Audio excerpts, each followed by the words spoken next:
Okay, guys. So today we are actually going to discuss about the index translator that is present in GlusterFS. This index translator is something that we developed.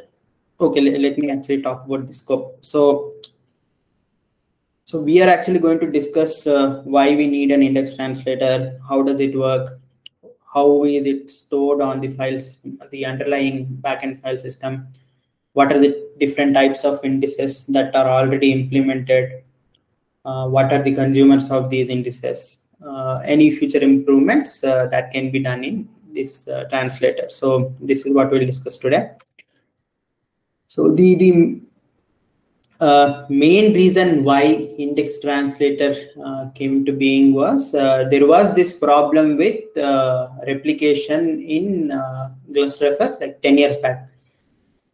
This is one of the first translators that I actually wrote in Gluster. So in about like 2011, 2012, that time, there was no self-heal daemon, there was no automatic healing. So if a brick goes down and comes back up, you would do a find.exarch stat on the entire mount point.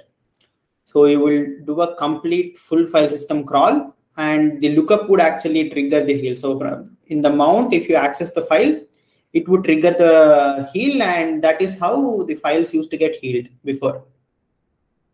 So there came a point where the file system was getting adopted a lot, and this was not something that was going to be acceptable as and when the size of the file system increases. So we needed a way to find just the files that need heal and only heal them automatically. So these were the two requirements. The first part, which is like the identification of the files that need heal, is where we came up with the index translator in GlusterFS. So index translator is something that sits on the brick. AFR and EC translators, when they do a transaction, they listen on these file system operations, basically. Okay. Then based on the values of those transactions, there is something called as pre-operation and post-operation, which are done before the actual operation is done on the file or a directory. So index translator is written to listen on those pre and post operations, and based on the values, we actually keep the GFID of the file or the directory that need heal.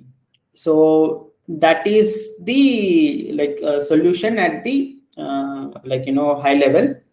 And then self-heal daemon was written, which would, like, every X number of minutes, it would query whether there is anything available in this index translator. If there is something that is that needs to be healed, it will start healing those GFIDs basically. So that is the overall solution. So we will today look at the indexing part of the this solution, and we'll also briefly discuss how the consuming part of this index works. Okay, so these indices are local to the brick in the sense that if you have, let's say, something like 10 into 3 volume, the indices that are stored are on the same brick. Like if there are, let's say, 10 GFIDs, one in each of these replica sets, the index can only be there for the file which is residing on those bricks. So it is like local index, not a global index. So you will never have an index of a file or a directory that needs heal on some other brick on some other replica set or some other erasure coding set on this brick. So at the moment, all the indices that we have are all local indices. And these indices are laid out on the file system as directory. so there is going to be, so this dot clusterFS indices is the directory where all different types of indices are stored. And in each of these indices type of index directory, we will actually store one directory, sorry, one base index file. We will store one base index file. And every time you need to add some file or directories GFID to this index, you will just do a hard link to this base index file. And if that transaction completes successfully on all the bricks, you delete the GFID from this index. And if, let's say, for whatever reason, the file actually is not, like the operation is not successful on all of the bricks, then that index will stay in that index directory until the heal completes on that file or directory. So we will just look at the demo of this part. Okay, so if we create this one, all right, so we have a distributed replicated volume. All the bricks are local because it's just for demo purposes. So we will now look at one directory. So at the moment there is nothing. Okay. So one second. So indices. For CD, I'm thinking I'm doing LS. Okay, so these are the different types of indices that are maintained on on a replica volume. So Exatrop contains the files that definitely need heal. Dirty contains the files that are undergoing the change operation, basically. Entry changes are the indices that maintain just the names in a directory that underwent a change. Like if you have really big directories with lots and lots of files, if a brick goes down and you do, like, let's say only 2-3 file deletion or something, without this index, it will do a full directory heal, which will take a lot of time. But with this indices implementation, it will only do the healing of the entries that changed in a directory. So this, I think, has become default from release 9. So let's look at these things a little bit in detail. I will probably put it in GDP so that it is easy to find what is going on.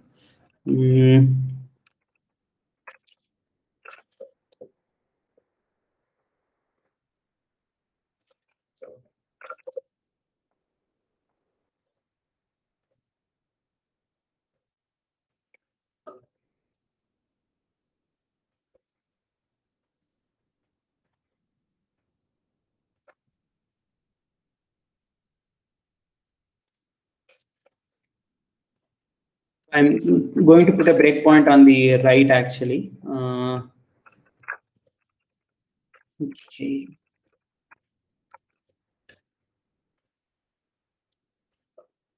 All right. If I do, yes, this much is probably enough. Okay, so now here we have just at the time of doing the write. That means by this time the pre-operation of write would have already been done. So ideally, so you see that this is like a base index file. So it will have the name of the index and some UID, and this will be a hard link to this. So if we do ls minus I of this one, the inode number is same for both of these things. Now, if we let this operation succeed, okay, this is too many minutes. Okay, all right. So now, if you look at this, this GFID is not there anymore. So we can actually verify that it is the same. What was the file name? one. So we can see that the GFID is 5E904 something something, and this also is 5E904 something something. Okay, so now let's actually see which it is in the first brick itself. Okay, let's bring one of these bricks down. I think this is the PID. So let's kill this brick to showcase the same thing for failure case. Okay, so now if you look at this, we will have something. We have something in dirty, but I think we will also have something in Exatrop. So we see that the Exatrop is the directory that contains the files that definitely need heals. Because this brick was taken down, it definitely needs heal, so it will be put in this one. So the reason for this bifurcation is you don't have to do a lot of operations to figure out if this file needs a heal or not. You can just read this directory and show to the user that these files need heal.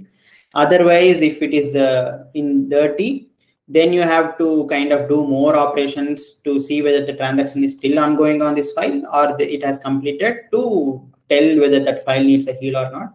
So there is this bifurcation.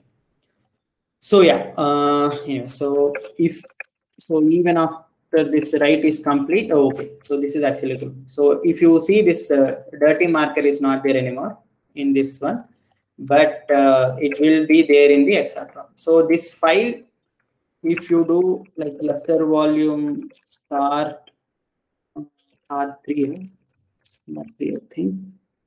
Okay, so now heal would have been done, I think. Yeah, so the self-heal daemon would have already healed it, so it's not there anymore. So this is how the indices work. So I have seen some customer cases where this directory size has gone to even like 4 million. So far it hasn't given any problems in like XFS backends, but ZFS backends had one bug which I will talk about at the end, which gives problems with this directory layout, because once the directory size increases, it doesn't actually shrink in ZFS. And the other thing to note is, like in ext4 file system or any other file system which has limits on these number of hard links, the number of base index files will be a lot more, because I think for every 65k indices, the inode number of hard link limits would reach for that particular inode. So these kinds of things would be more in ext4 backend. So there would be a lot of base index files, and for each base index files, the different GFEDs would link to. Every time limit is reached, the index translator will generate a new base index file and creates it. The newer files that need to be indexed will actually link with the latest base index file. Does that make sense? Are there any doubts so far?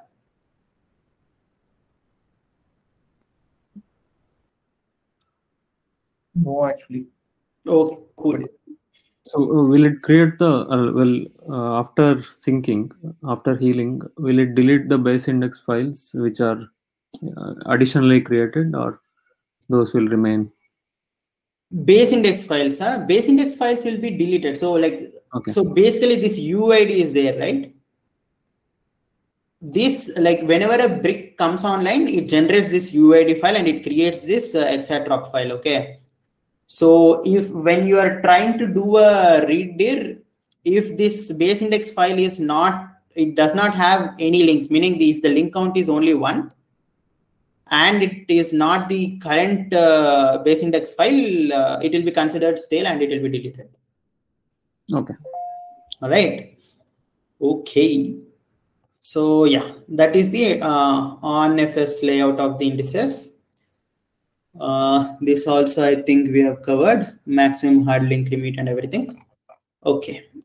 So what types of indices are present also? For AFR, I have given these things.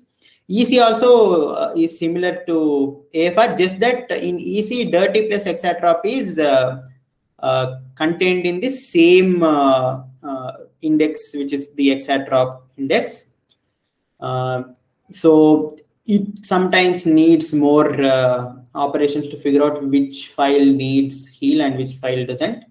But EC being easy, there are some ways. There are ways to make it a bit simpler because the transaction mechanism is slightly different from AFR in EC. So yeah, these are the types of indices that we have. Okay, so this is the like how are indices consumed? One question related to like monitoring. Like if we just want to show in the UI that some heal is pending, we don't worry about exact number. So can we skip the heal command and directly go through the text editor of directory and yeah, so that's what heal info is doing. So basically till release 8, heal info was extremely costly because it was doing a lot of operations to figure out whether a file needs a heal or not. But from release 8, this bifurcation that I talked about, right, this exatrop and dirty, this was used to reduce the number of network operations significantly. So now doing a cluster volume heal info is more like doing an LS on the directories, but there is a cluster volume info summary command, I think. Cluster volume info summary. Volume heal info summary, I think. So yeah, I think this is something that will just count the numbers. If you only want whether it needs heal or not, we can probably even make this even more simpler.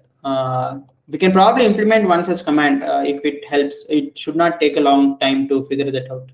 Like all the infra to figure that out is already there. The reason why I'm saying is like if you want, so basically there are two ways. Like if you want to deploy some daemon which will look for changes in each of the breaks and it will take care of monitoring this particular directory, that is one way. The other way is to use the existing commands as well, because we keep adding these different indices, right? So the operation script or whatever we are going to write won't have to depend on the existing implementation. So that's the reason. But yeah, but for now, if you want to do it, yes, of course you can do it, because if like for example, if I am dealing with something that is less than release 8, I will still go to this indices, etc., and do an LS on the backend directly and figure out if it needs a heal or not. And if I know the etc. base index, I'll just do a hard link count on that. That is even more fast. So what I generally do is I'll do an LS and grep for this etc. Base index, and from then on I'll just look at the number of hard links on that file. You don't even have to do an LS. That is even more simpler for operations. Yeah, makes sense. Thanks. Okay, cool. So that is one thing.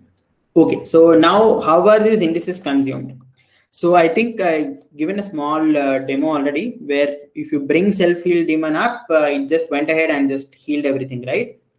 So the way it works is when this AFR or EC, they have these management operations which actually take care of healing the files or directories that need heal.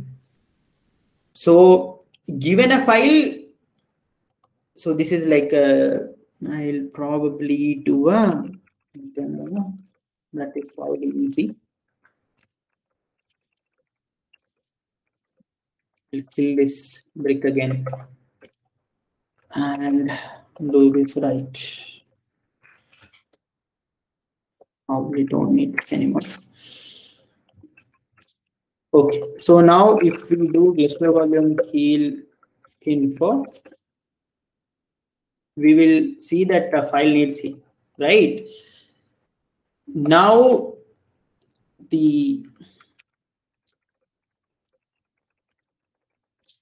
so this is the process that actually consumes these healing indices.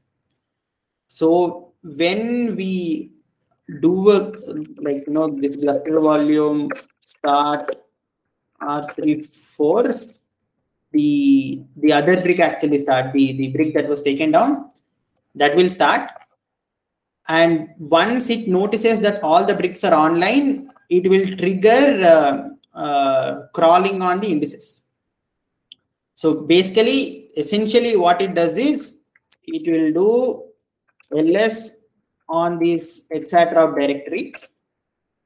For each of the entry that is present, it will trigger a heal basically. So I think in AFR at the moment, we don't expose healing an individual GF. Oh no, we do. I think there is some cluster volume heal commands that can trigger heal on just one file. So that I think I'll give a in-depth description about them when we come to AFR in this series. But essentially, that's what these things, this daemon does. So it will do an read dir on these different directories. Like it will go through etc. It will go through entry changes. It will go through dirty, all these 3 directories. It will go through, and for each of the files, it will trigger a heal until all of these the indices become like empty, except for the base index file. There should not be anything else. So until that happens, it will keep doing this index healing.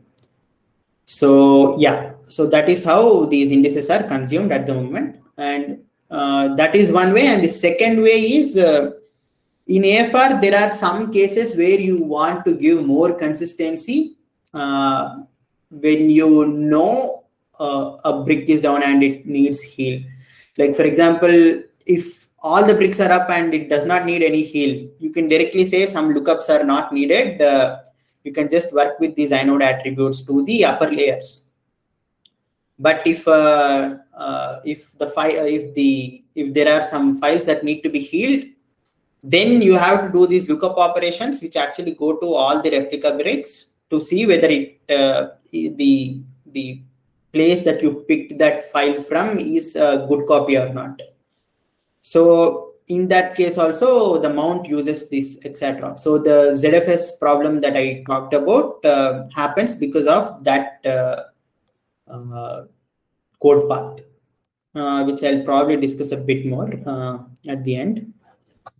Yeah, so these are the demos that I wanted to do. So basically, this paints the picture of what actually happens in the background. Now we can probably just go ahead with the code. This part we'll talk about at the end. All right. Be clear everything. All right. So this is in Xlaters features index src. Okay, so this is the directory. As you can see, these are the subdirectories. So basically, these are the indices. So let's look at the initialization of the translator. So generally, this translator only has like one child, and it must have a parent. It should not be the highest one in the graph. So I'll cover the main parts here. So it actually launches one thread which is used for doing any operations that self-heal daemons, the fobs that self-heal daemon sends to the index translator, all this reading of these indices, etc., happens through this special thread, which only is triggered, which only operates on the FOBs that self-heal daemon sends at the moment. In future, maybe it can be used for something else also. So the index base is the base path. So yeah, this I will show you actually.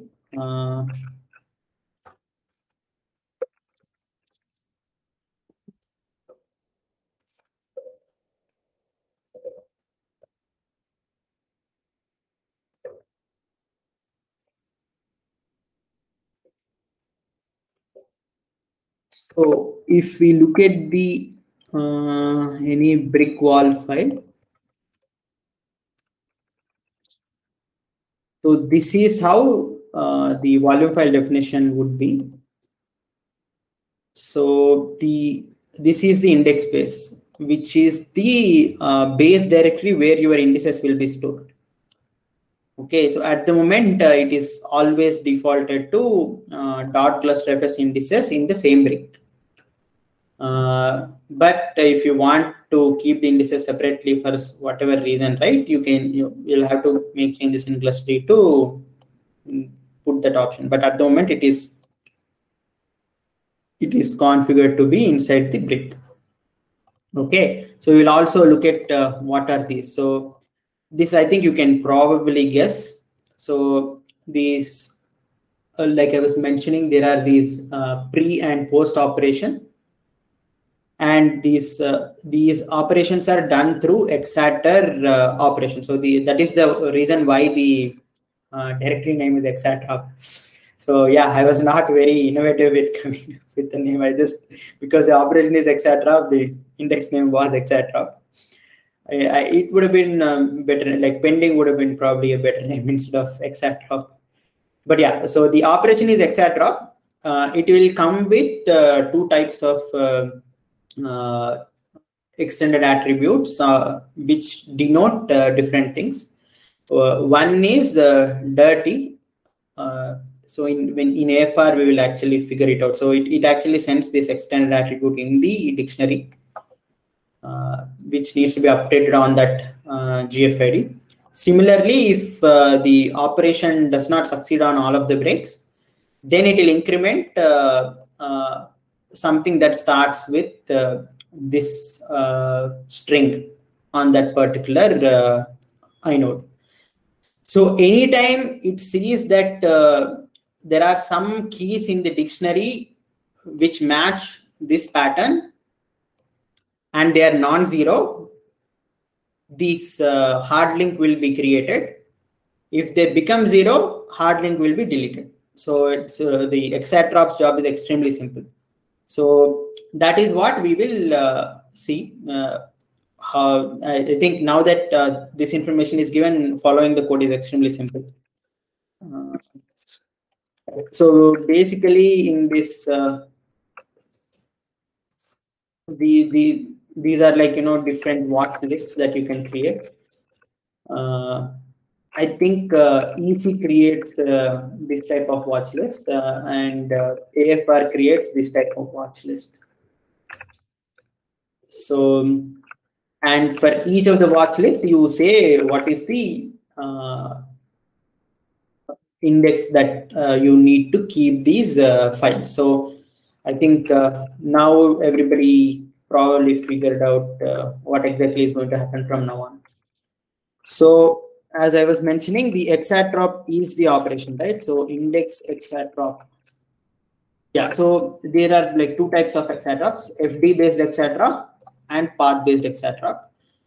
So mkdir create all these directory operations come on these index exatrop, like write or maybe ftruncate, all these FD based operations come on this, but the code path will generally converge at some point. So we'll look at one of them. So it will check whether any of the dictionaries are in the watch list. So basically, this one is going to.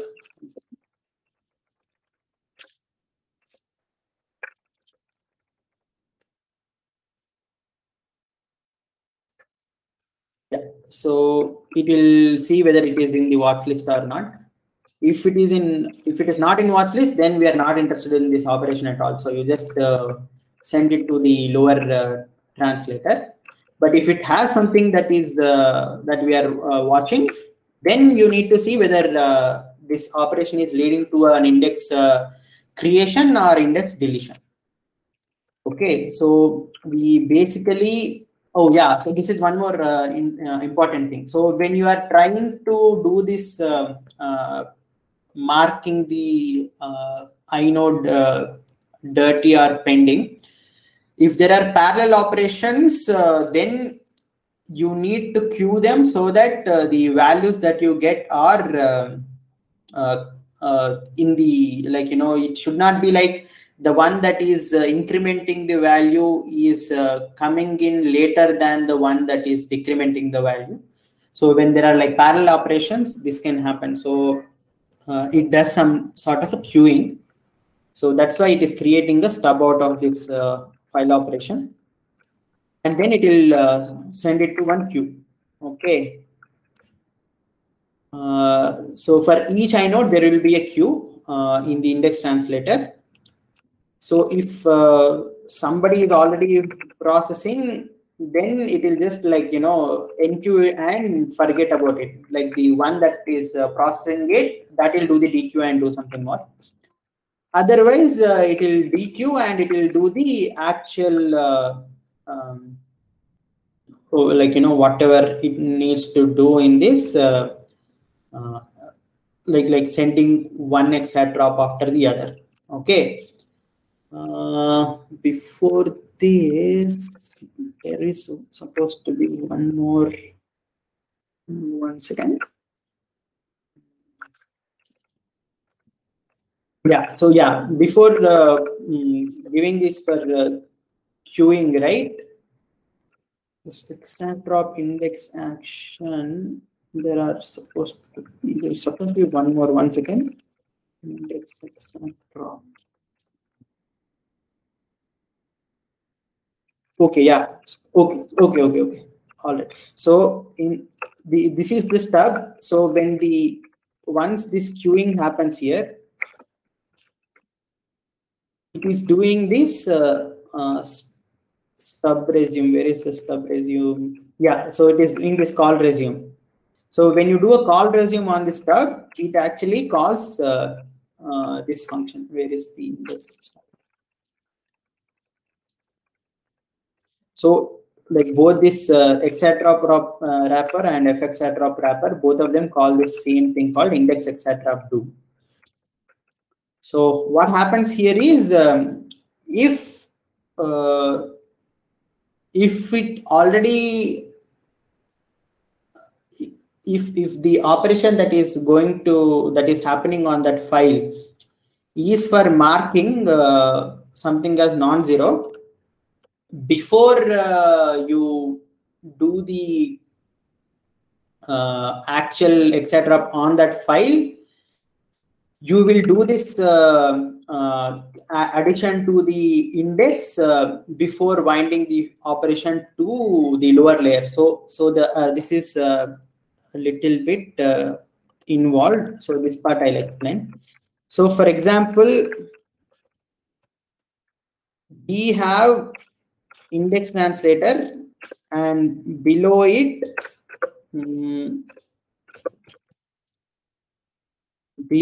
let's say we have POSIX translator. Okay, there are some more translators I think in between, but this is the interest. These are the two interesting parts.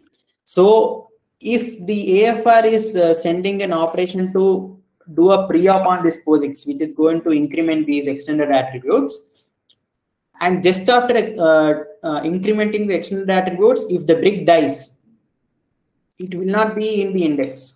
So that is going to be a bug.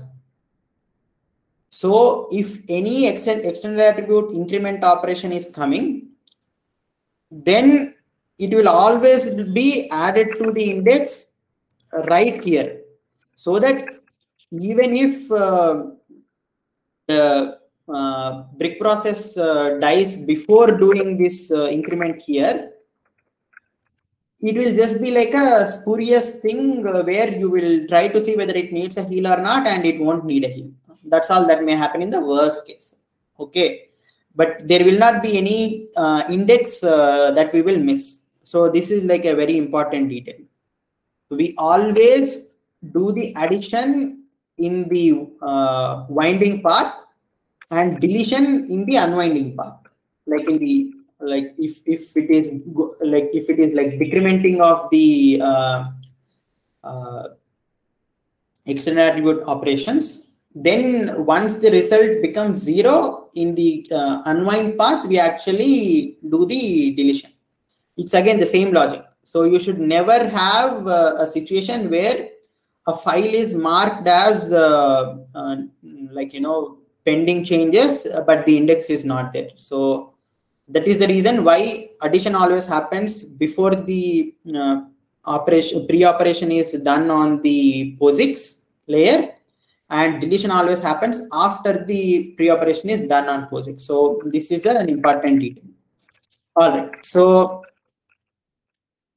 now I think, okay, so this index action is the one that actually takes care of addition and deletion. But before that, we can also see some CBK.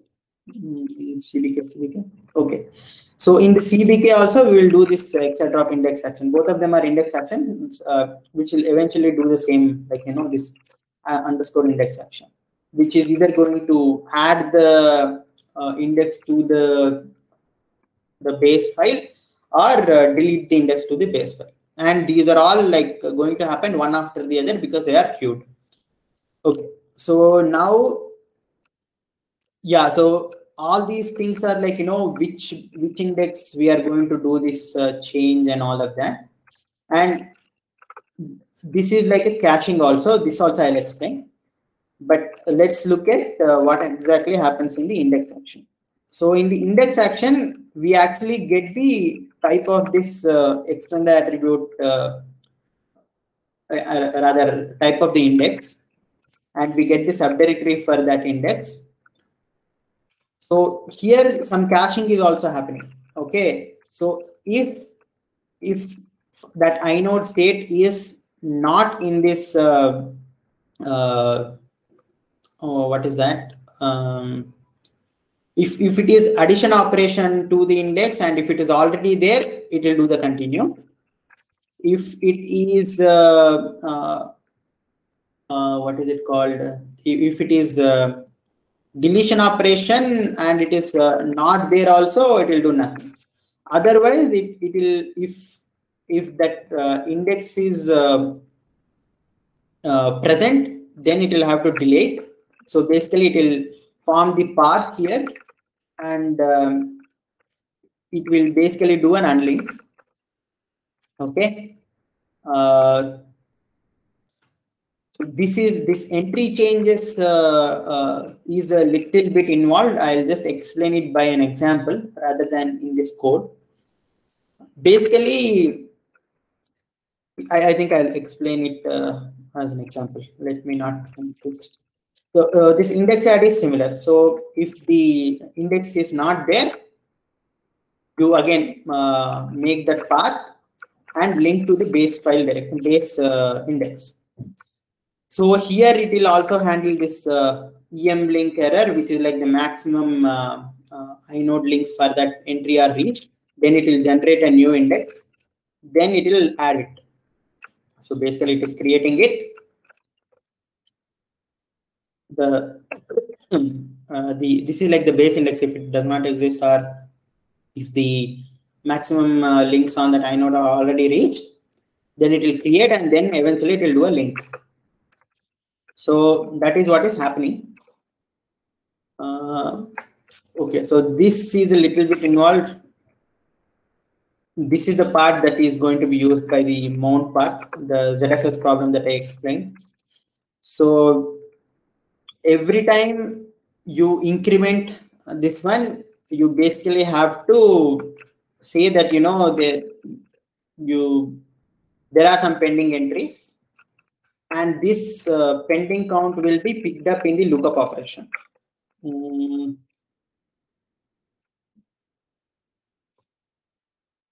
get link count. So this is one code path where in lookup, mounts can ask for whether you know have any heals that need to happen on this replica, and if it says yes, then mount can make some decisions. So that is where this part is used.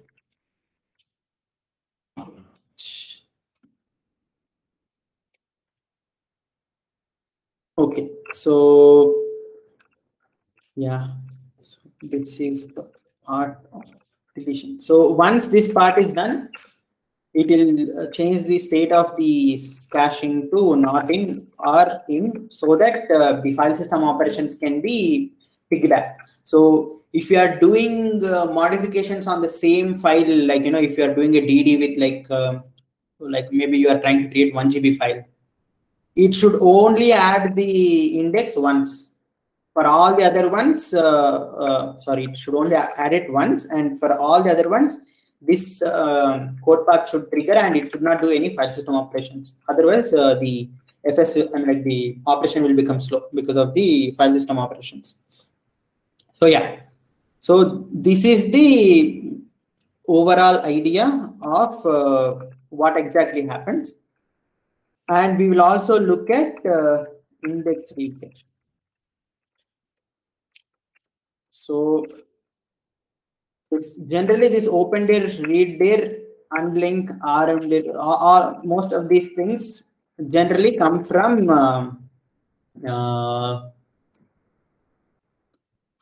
like the self-heal daemon. So these are like the consumers. Okay. So I was mentioning there is a separate thread which actually listens on the FOPS from self-heal daemon, right? So this is where it is, like there is this internal. So all these internal directories, the indices are represented as internal inodes. There is a way to figure that out.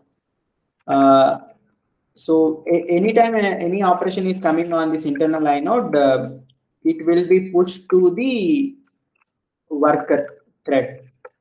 Okay, and that thread will execute this function. So basically, it is a read it. So you're basically like it is like a boring code. You're basically doing a read it and like filling all the entries. Ldir, read dir. So you're basically filling all of them. I think there is a way to also ask for what is the type of index, whether it's a files index or a directories index. So that also happens in this, I think.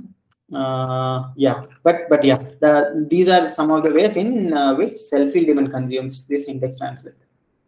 Okay, so now I wanted to show this index directory thing, right? Okay, so this part is done.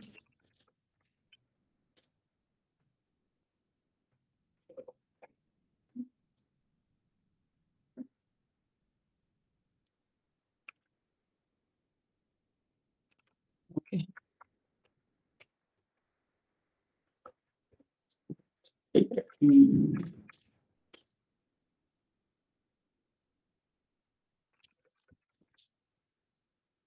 So let's go to /r3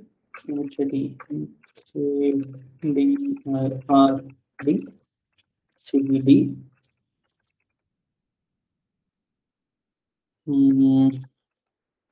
Let's say touch 1. Okay, so there are 3 files already, right? So I think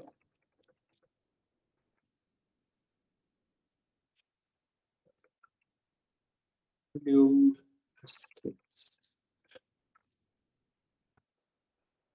don't know where the file will get created, so we'll take one brick from each set. Okay, now if we create another file, cd indices entry changes. So you see that this hierarchy is a bit different, like compared to the other indices. So for each directory, that underwent a change, it will create the directory's GFID as one directory, and inside this, the name that has changed will be added here. Okay, so like now if you do, let's say here some touch, let's say C. Okay, now you'll have 0001 directory, and in this you will have this C. Okay, so once you do cluster volume heal, sorry, star 3/4, eventually all of these things will be deleted once the heal is complete. So basically, instead of crawling this entire directory and doing figuring out whether this entry needs heal, this entry needs heal, this entry needs heals, this one actually tells you 4 needs heal and C needs heal. So it won't have to, even for big directories, the amount of time it takes to heal is pretty less. So yeah, this is another thing that I wanted to talk about. Code for this is a little bit involved. Involved in the sense, once you follow one index, it is the same thing. So basically, in the pre-operation, you have to give like the AFR actually sends you more information that, you know, this is the parent directory and this is the name. Instead of just these exa drops, the data that you send to the index is different in these entry changes index. So it basically tells you what is a parent GFID and the name. And just like the other indices, if something needs a heal, it will add it before doing the actual operation. If it does not, like if it is successful on everything, it will delete it. It's all similar basically in quite a few respects. But yeah, so it's a little bit different from the other indices that are there. Okay, but this is now default in release 9. It was developed quite a long back, but I think we wanted to make sure that it is reasonably stable. So it was enabled only on the virtual machine workloads, and now it is enabled on all workloads from release 9. Okay, so yeah, that is all I wanted to cover in this session. Are there any doubts? Oh yeah, I wanted to talk about this. I totally forgot. So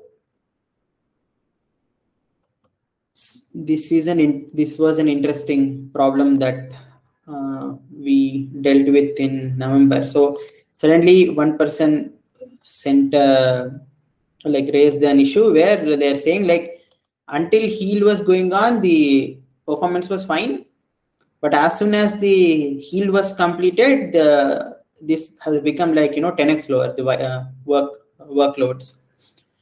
This was like very different actually. So I think their Databricks are all in their Databricks are ZFS and their Arbiter brick was an XFS. So with this guy's help, I don't know whether it's a guy or a girl, but yeah, with this person's help, we were able to find out that lookups are taking a long time. Okay, and then I asked that person to attach it to. So yeah, with Arbiter node online, it is taking a lot more time. So we asked that person to collect S-trace information of that brick, and once the S-trace information is gathered, we are seeing that this this indices etc directory, when you are trying to do a getDens is the system call that will do a read on the directory for an empty directory. So the 3 entries is generally like there is nothing. Okay, you have dot and that base index file. For 3 indices, just for reading 3 entries, it is taking 0.35 seconds. Okay, and this is like this was the one that was killing the performance. So then we tried to find out why, and if you look at the size of these this directory, right, this is like the number of blocks. Okay, so this is a lot of blocks. Generally a block would be, yeah, it is given like 16 KB, right? 16 KB into this is like GBs of file. So basically this person's setup had around millions and millions of files that needed to be healed. So to accommodate for all these files, the directory became huge. But when the healing was completing, the size of this directory was not decreasing. So essentially, when you do an LS, it was still performing bad. So we were eventually able to figure out that ZFS has this known issue where directory listing becomes slow after it has contained many entries. So this is something that led to this particular performance issue. So now we have optimized this code path where the LS would not happen as often. Okay. So like it will happen very rarely. So that is what we tried to do. But if anybody hits this issue without this fix in release 8, I think this went to release 8.6 or 8.5, I don't remember exactly. But yeah, if somebody hits this, then the workaround is to bring that brick down and delete the directory and recreate this exadrop directory. So that will take care of everything. It will all work out after that. So yeah, this was the one that was interesting.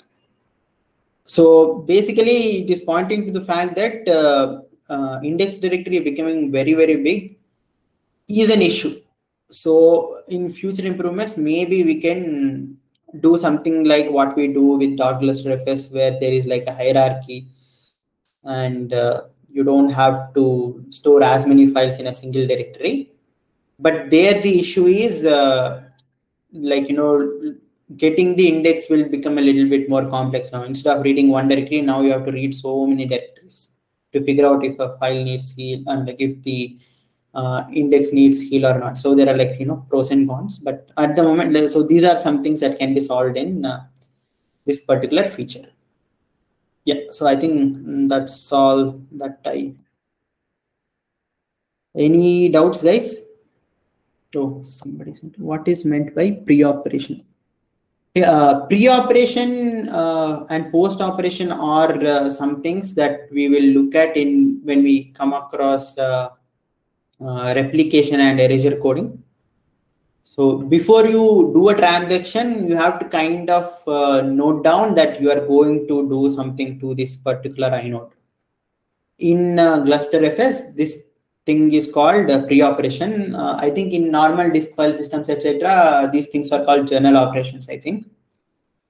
So yeah, so we have like a separate pre-operation and post-operation, which are similar to journal operations, but instead of doing it on the journal, AFR and EC, they do it on the actual file system. So yeah, these things will come across in when we look at replication. Any other doubts, guys?